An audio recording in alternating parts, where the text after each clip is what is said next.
विशेष मेहमान जुड़े रहेंगे जो अपनी बात को जाकिर के बातों के साथ जोड़ेंगे, कहेंगे और उसका स्पष्टीकरण देंगे। हमारे साथ है डॉक्टर सुरेंद्र कुमार जी।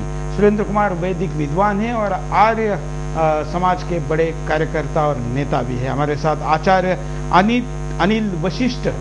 अमित वशिष्ठ जी है जो कि राष्ट्रीय अध्यक्ष है वैदिक चेतना जागृति संस्थान के। हमारे साथ आर्य जी पहले से जुड़े हुए हैं और हमारे साथ रमेश शिंदे जी भी पहले से जुड़े हुए हैं। हम चारों अतिथियों के साथ इस कार्यक्रम को आगे बढ़ाते हैं, लेकिन नजर डालते हैं पहले मुद्दे पर।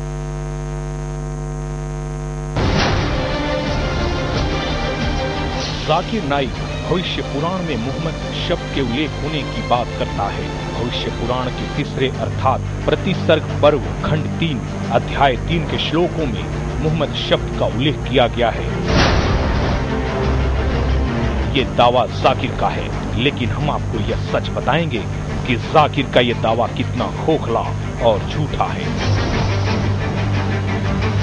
भविष्य पुराण में मुहम्मद शब्द का नहीं बल्कि महामद शब्द का उल्लेख है। भविष्य पुराण के महामद शब्द का अर्थ होता है बहुत बड़ा पागल।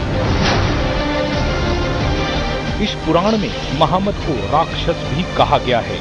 साथ ही यह भी कहा गया है कि ये महामद सर्वभक्षी होगा, शिखा नहीं रहेगी। वह धर्म का दूषक होगा और वो पिशाच धर्म की स्थापना करेगा। जाकिर इसी महामद शब्द को मुहम्मद के रूप में पेश कर रहा है। इन श्लोकों की व्याख्या भी वो गलत तरीके से करता है। देखिए आखिर श्लोक किस प्रकार से हैं जिसकी जाकिर तोड़ मरोड़ कर व्याख्या करता है।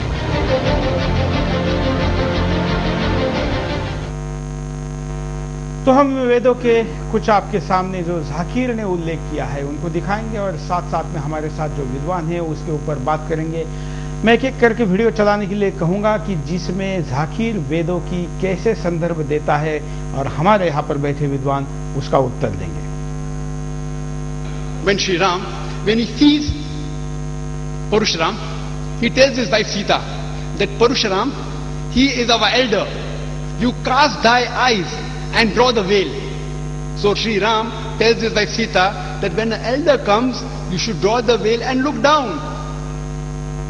Further, if you read the books of historical records, we find the Indian ladies, many of them wear veils. There are coins in the post-Gupta age showing women, Indian women, wearing a veil and the veil coming up to the shoulders, some up to the arms. Even today, if you go in many Indian villages, we find that women, they cover their head. Some of the women cover their face.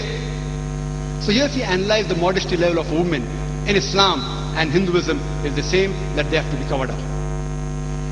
Mahendrapal आर्य जी, इनके कहने के अनुसार ये बुर्खा प्रथा जो है वो हिंदू धर्म का ही एक हिस्सा है। इन्होंने जो इनकी एक पुस्तक ही है इस्लाम और हिंदुइज्म के ऊपर, तो उस पुस्तक में एक मोबाइल नंबर लिखा था और मेरा कार्यक्रम चल रहा था कानपुर हरजिंदर नगर आर्य समाज में। तो उस मोबाइल नंबर पे मैं मिलाया तो वो कॉल जा लगी लखनऊ में।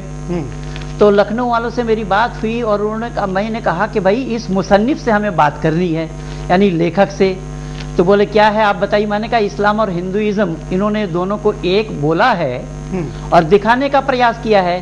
पर मैं डॉक्टर जाकिर नाइक से ये पूछना चाहूंगा कि इस्लाम पहले है या हिंदुइज्म पहले है? अगर हिंदुइज्म पहले है तो फिर आप इस्लाम को क्यों नए ढंग से प्रस्तुत कर रहे हैं? आपको भी उसी में शामिल हो जाना चाहिए। आज तक जवाब ही नहीं आया। बुर्खे की बात पर क्या कहेंगे? बुर्के की बात पर महिलाओं में तो होना चाहिए। इसका मतलब ये नहीं है कि बुर्का पर्दे की व्यवस्था हमारे यहाँ है, लेकिन पर्दा क्या है, लाज क्या है? लाज तो महिलाओं के आभूषण हैं, उनको लाज कहा गया। लाज के माने ये थोड़े ये बेइज्जती करना। तो जहां तक बुर्के की बात है तो बुर्के के लिए हमारे वैदिक संस्कृति में या हिंदुइज्म में कोई गुंजाइश नहीं है। जिस तरीके से हमारे यहाँ पर महिलाओं में और पुरुषों में समान अधिकार है, लेकिन कुरान समान अधिकार न देने न मानने के कारण ही उनके पास बुर्के का प्रावधान है। जैसा हमारे यहाँ पर महिलाओं में और पुरुषों में बराबरी है, लेकिन इस्लाम में बराबरी नहीं है। इस्लाम में महिलाओं को आधा माना गया है। एक पुरुष अगर गवाही दे रहा है और उसके खिलाफ महिला को गवाही देनी हो तो 2 महिलाओं को गवाही देना पड़ेगा। पिता के संपत्ति में लड़कियों का 4 आना का हक है, पति के संपत्ति में 2 आना का हक है। भाई वैदिक संस्कृति को जाकिर नाइक क्या जानेगा कि वैदिक संस्कृति में हमारे यत्र नार्यस्तु पूज्यन्ते रमन्ते तत्र देवता बताया है मनु महाराज ने। क्या जहां नारियों की पूजा होती है वहां देवता का निवास होता है। बिल्कुल, हम वेद मुकद्दस में आया है, स्त्री बहू भी था। सुरेंद्र जी कुछ कहना चाहते? जाकिर नाइक की स्पीच को सुनकर के मैं ये अनुभव कर रहा हूं कि जाकिर साहब प्रत्येक बात को और प्रत्येक संदर्भ को गलत रूप में प्रस्तुत करके लोगों को, श्रोताओं को गुमराह कर रहे हैं। जो बात सीता के विषय में जाकिर नाइक ने कही है, मूल ग्रंथ जो रामायण है, वाल्मीकि रामायण, उसमें कहीं ये संदर्भ नहीं आया है। मैं ये कहना चाहूंगा कि यदि किसी स्त्री को या किसी छोटे बच्चे को बड़ों से आंख नहीं मिलाने की बात कही जाती है तो वहां पर्दा प्रथा नहीं होती, बल्कि उसको सम्मान देने की बात होती है। और वाल्मीकि रामायण से नाइक साहब वो उदाहरण क्यों नहीं देते, जब सीता और उनकी बहनों का विवाह हुआ तो वहां पर पर्दा नहीं था, इसलिए हिंदू धर्म के साथ बुर्का प्रथा को जोड़ना सरासर गलत है। बिल्कुल। मैं यहाँ पर एक बात कहना चाहूंगा कि जितने हमारे देवियों के चित्र है, मैं मतलब जो नारी है हिंदू धर्म में उसकी बात ही छोड़ देता हूं, जो देवियों के चित्र है क्या वो बुर्के में है? तो इसका उत्तर जाकिर नाइक ने देना चाहिए। दूसरी बात मैं कहता हूं कि जो हिंदुस्तान की महामहिम राष्ट्रपति थी प्रतिभा पाटिल जी, जिन्होंने जाहिर स्तर पर यह कहा था कि हिंदुस्तान की औरतों को, हिंदू औरतों को बुर्के की प्रथा कहां से आई, तो जब इस्लामी आक्रमण हुआ और घर से बहुबेटियों को उठाकर लेने की बात होने लगी, तब जाकर के बुर्का हिंदुस्तान में आया। यह मैं हिंदुस्तान की राष्ट्रपति ने कही हुई बात कहता हूं। तो जाकिर नाइक ने यह देखना चाहिए और उन्होंने इस बात को समझना चाहिए कि जो आप बात कह रहे हैं उसका कोई आधार नहीं है। जो ये बात कहते हैं, यहां पर मैं और एक बात बताना चाहूंगा, जब प्रभु श्री राम जी लक्ष्मण जी को ये कहते हैं कि आप सीता के पास जाइए, तो वो कहते हैं कि मैं अपनी जो भाभी है उनके केवल चरण कमल आज तक देख पाया हूं, मैंने कभी उनका मुख नहीं देखा है।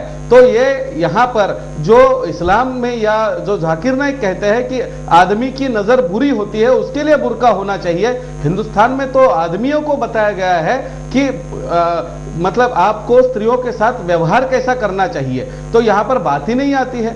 तो ये जो बातों को आप तोड़ मरोड़ करके यहां पर रख रहे हैं, इससे जाकिर नाइक को बाज आना चाहिए। नाइक जी को मैं ये सलाह देना चाहूंगा कि आप सीता के स्वयंवर का उदाहरण दीजिए कि सीता ने स्वयंवर किया था और स्वयंवर करते समय कभी भी बुर्का नहीं होता, उन्होंने खुले मुंह से अपना स्वयंवर किया था। तो बुर्के की प्रथा को रामायण या सीता के साथ जोड़ना उसकी सरासर गलत व्याख्या है। अच्छा, अमित जी कुछ कहना चाहते हैं? जी, मैं इसमें ये कहना चाहूंगा कि जाकिर नाइक ने वो संदर्भ केवल बोल दिया है कि ऐसा कहा है, लेकिन मूल श्लोकों को उसने सामने नहीं रखा है। जब तक मूल श्लोक सामने नहीं होगा तब तक हम इस पर कोई टिप्पणी करना उचित नहीं मानते, क्योंकि वो हर बात में ये बोलता है कि मैं शास्त्र प्रमाण देता हूं, शास्त्र प्रमाण देता हूं। क्योंकि हमारे यहाँ पर्दा है, मान भी लें चलिए कि हमारी परंपरा में फिर भी दिखता है कि भारतवर्ष में पर्दा होता है, तो इस पर्दे को बुर्के से आप कैसे कर सकते हैं? खाना हम भी खाते हैं, खाना वो भी खाते हैं, तो क्या हम दोनों का खाना एक जैसा है? पर्दा हम भी करते हैं, पर्दा वो भी करते हैं, आप दोनों को एक जैसा नजर आता है? किसी व्यक्ति को पूरी तरह से एक पैकेट के अंदर पैक कर देना और उस पर मक्खियां ना बैठें, इसके लिए थोड़ा सा कुछ ओट कर देना, क्या आप दोनों को एक बात मानेंगे? तो हमें नहीं लगता है कि उसकी बात में कोई आधार है, और वो एकदम आधारहीन, शास्त्रहीन और कुतर्क ही कर रहा है। बिल्कुल। हम दूसरा वीडियो यहां पर दिखाते हैं, उसकी भी चर्चा करते हैं। दूसरा, it's mention in the Chandogya Upanishad, chapter number 6, section number 2, verse number 1. It says Ekam